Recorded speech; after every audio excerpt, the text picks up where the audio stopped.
Hello दोस्तों, आज की इस वीडियो में मैं आपको बताऊंगा कक्षा 7वीं का जो भाषा भारती एडग्रेड बुक जो दिया है ना, इस तरह से 2024-25 के वाला है, इसमें से मैं बताऊंगा।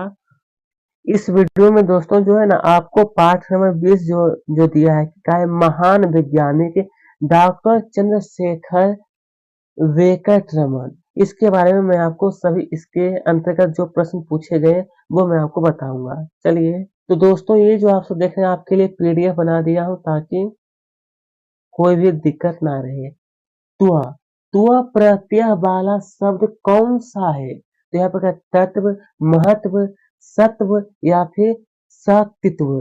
तो ये हो जो बी नंबर महत्व, यह बिल्कुल सही है। इसी प्रकार से यहाँ पर प्रश्न 2 में जो हमसे पूछा गया है वो है कि बाघ के घटक होते हैं। घटक घटक कहने का अर्थ है दोस्तों के प्रकार, यानी बाघ के कितने प्रकार होते हैं?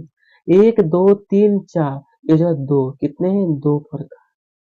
चलिए, अब यहाँ पर हमसे कहा है कि चंद्रशेखर वेंकट रमन ने किन किन वाद्य यंत्रों की खोज से विज्ञान जगत में तहलका मचा दिए थे? तो चलिए, यहाँ पर कहा है कि वीणा, सितार, पियोना, पियोना, तबला, वीणा, वीणा, मनंग, पियोना या फिर गिटार, तबला या फिर मंदक।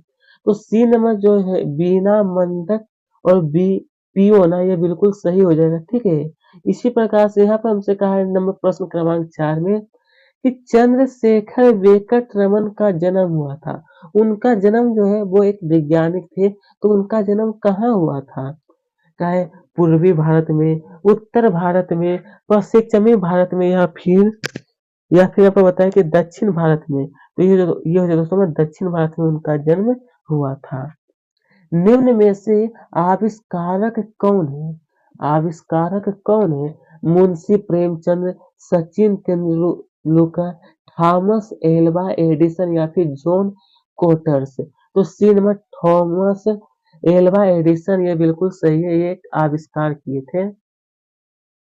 चलिए, अब ये तो ऑब्जेक्टिव हमारा हो गया, मैं बता दिया हूँ। अब यहाँ पे देखिए हमारा जो पूछा गया है कि डॉक्टर रमन की खोज, यहाँ पर भरेगा हमारा रमन प्रभाव के नाम से प्रसिद्ध है। किसके नाम से दोस्तों? तो यहाँ पर भरेगा हमारा रमन प्रभाव के नाम से, काफी प्रसिद्ध है। श्रीमती पार्वती अमल वेंकट रमन की जो रमन की क्या थी? तो एक माता थी। क्या? माता। यहाँ पर भराएगा हमारा। चलिए, ये 7 तक आपको भर लीजिए अच्छी तरह से, उसके बाद मैं आगे आपको बताने वाला हूँ। तो चलिए दोस्तों, आगे बढ़ते हैं। यहाँ देखिए, लेलिन लेलिन शांति पुरस्कार, यहाँ पर भरेगा मतलब सोवियत रूस देश द्वारा दिया जाता है। कहाँ पर दोस्तों? तो सोवियत रूस के द्वारा इन्हें दिया जाता है। खोजों का इस्तेमाल रचनात्मक कार्यों में हो, क्योंकि इससे मानव जाति का क्या होता है? कल्याण होता है। किसका? तो मानव जाति का कल्याण होता है। चलिए, प्रश्न 10 में जो पूछा गया है वो हमारा है, शाला में पढ़ाई हेतु दी जाने वाली सहायता राशि को छात्रवृत्ति कहते हैं। साल में दोस्तों यहाँ पे हम लोग देखिए दोस्तों, सरकारी विद्यालय में जब हम लोग क्या करते हैं, पढ़ाई करते हैं, तो वहाँ पढ़ाई हेतु कुछ मतलब राशि यानी पैसे दिए जाते हैं, जिसको हम लोग छात्रवृत्ति के नाम से जानते हैं। ठीक है। चलिए, अब यहाँ पर हमसे कहा है कि अति लघुत्तर, ये प्रश्न जिसमें से पूछा है कि चेन्नई के प्रेसिडेंसी, क्या है, चेन्नई के प्रेसिडेंसी कॉलेज की स्थापना, कॉलेज की जो स्थापना क्यों हुई थी? तो लिखना है कि चेन्नई के प्रेसिडेंसी कॉलेज की स्थापना आधुनिक विज्ञान की शिक्षा प्रदान करने के लिए हुई थी। किसकी? आधुनिक शिक्षा प्रदान करने के लिए हुई थी।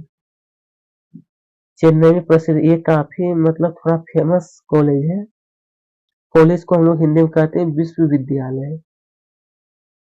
चलिए, अब यहाँ पर हमसे फिर पूछा गया है कि डॉक्टर रमन की जो ख्याति वो देश विदेश में फैलने लगी, तो पंक्ति में ख्याति शब्द का अर्थ क्या होता है? पंक्ति में ख्याति जो दिया है, इसका अर्थ क्या होता है? तो यह ख्याति शब्द का अर्थ होगा प्रसिद्धि। क्या होता है दोस्तों? प्रसिद्धि होता है। चलिए, अब यहाँ पर क्या है, प्रश्न क्रमांक 13 में जो 1 मिनट रुकिएगा थोड़ा सा।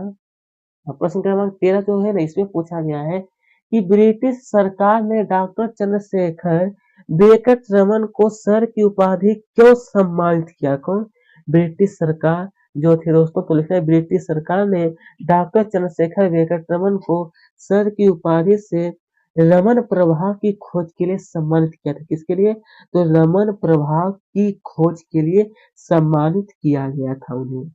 चलिए, अब यहाँ पे फिर पूछा है कि रमन कलकत्ता विश्वविद्यालय में भौतिक शास्त्र के प्रोफेसर थे। रमन जो थे, तो बात में से उद्देश्य शब्द छाट कर लिखे। उद्देश्य, तो उद्देश्य शब्द हो जाएगा हमारा रमन, और विद्या हो जाएगा कलकत्ता विश्वविद्यालय में भौतिक शास्त्र के प्रोफेसर थे।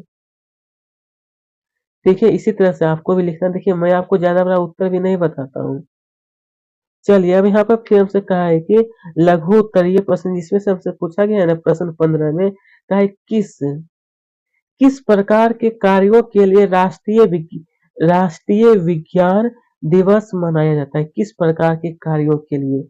तो यहाँ पर लिख सकते हैं कि राष्ट्रीय विज्ञान दिवस उन कार्यों, यहाँ पर हो जाएगा, उन कार्यों के लिए मनाया जाता है जो विज्ञान के क्षेत्र में महत्वपूर्ण योगदान देते हैं, विशेषकर रमन प्रभाव की खोज के सम्मान में जिसे उनको मिला था ना, इसी तरह से। तो चलिए प्रिय दोस्तों, अब हम लोगों को आगे का जो प्रश्न है वो यहाँ पर कहा गया है, यहाँ पर जरा देखिएगा। दी गई तालिका को निर्देशानुसार पूर्ण कीजिए। ये जो जिसे डॉक्टर रमन को मिले पुरस्कार की सूची यहाँ पर दिया है, और इसको आपको पूरा करना था। तो चलिए, आपकी बुक में भी देखिएगा दोस्तों, तो इस तरह से आपकी बुक में तालिका दिया गया है। यहाँ पर क्रमांक, पुरस्कार का नाम, नोबेल पुरस्कार जो था दोस्तों वो 1930 में मिला था। और यह जो मिला था ना दोस्तों उन्हें, वो नोबेल समिति के द्वारा उन्हें मिला था। भारत रत्न 1954 में ये जो थे वो भारत सरकार ने उन्हें दिए थे। लेनिन शांति पुरस्कार या 1957 में मिला था, जो कि सोवियत सरकार के द्वारा इन्हें प्रदान किया गया था। इस तरह से आपको जो तालिका दिया है वहां पर अपने बुक में भर लीजिएगा।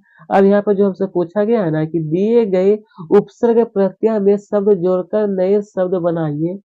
ये जो कुछ दिया गया, इससे आपको जोड़ करके नया शब्द का निर्माण करना है। नया शब्द का यहाँ पर आपको निर्माण करना है। चलिए, यहाँ पे लिखना है कि बाला छेल वाला हो जाएगा, एक से सैनिक बन जाएगा, अभी से अभियान बन जाएगा, अप से अपमान बनेगा, ई से शिक्षे बन जाएगा, प्र से प्रवर्तन बन जाएगा। इसी तरह से आपको भी भरिएगा। चलिए, प्रश्न 18 में जो हमसे पूछा गया था वो है कि यदि यदि आप वैज्ञानिक बनना, यह पता कि यदि आप वैज्ञानिक बनना चाहते हैं तो किस प्रकार की पढ़ाई करेंगे? अगर आपको दोस्तों अगर लक्ष्य है आपके अपने जीवन में कि हमको वैज्ञानिक बनना है, तो उसके लिए आपको कैसा पढ़ाई करना पड़ेगा? तो लिखना है कि यदि मैं वैज्ञानिक बनना चाहूंगा तो विज्ञान, गणित और अनुसंधान जैसे विषयों में उच्च शिक्षा प्राप्त करूंगा, तभी वैज्ञानिक बन सकते हैं। चलिए, अब यहाँ पर जो हमसे पूछा गया है वो है कि दीर्घ उत्तरीय प्रश्न। कैसा? दीर्घ, जिसमें से कहा है कि प्राचीन समय के कृषि कार्यों और आज के कृषि कार्यों में क्या अंतर हुआ है?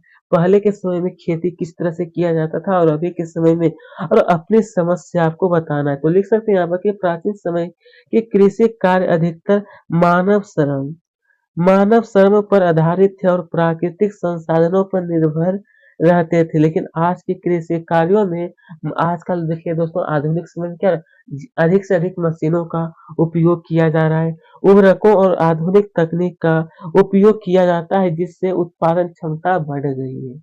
ठीक है, इस इस तरह से आप अंतर लिख सकते हैं आधुनिक और प्राचीन खेती में।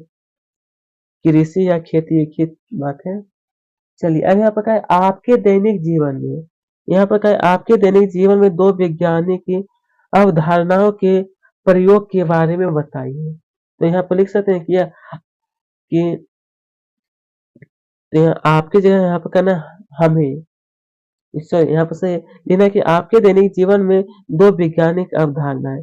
इसे आप लिखते हैं कि विद्युत, एक मिनट रुकिएगा, हाँ, आप सही है। यहाँ पे क्या है विद्युत, तो इसके बाद लिखना है कि घर में बिजली का उपयोग जैसे कि पंखा, टीवी, बल्ब आदि चलाना। और गुरुत्वाकर्षण जो था इसका भी एक वैज्ञानिक ने खोज किए थे जिसका नाम था न्यूटन। लिखना है कि जब कोई वस्तु नीचे गिरता है तो गुरुत्वाकर्षण बल उसे खींचता है। ये अ, दो दैनिक जीवन के बारे में आप लिख सकते हैं, बस इतना ही आपको लिखना है। तो प्रिय विद्यार्थी, मैं आपको बता देना चाहता हूँ कि हमारा जो था पाठ 1 से लेकर के अभी हमारा 20 तक कंप्लीट हो चुका है और मात्र अब हमारा बचा हुआ सिर्फ और सिर्फ पाठ नंबर 21 बचेगा, 22, एक 23, एक 24 और एक लास्ट जो बचेगा वो 25। मात्र 5 पाठ सिर्फ और सिर्फ बचा हुआ है। अगर आपको कोई भी पाठ अगर छूट गया है तो हमारे प्लेलिस्ट में जाकर के देख सकते हैं, ठीक है। तो धन्यवाद प्रिय दोस्तों, अगर अभी तक हमारे चैनल को सब्सक्राइब नहीं किया तो जरूर कर लें, साथ में वीडियो को भी लाइक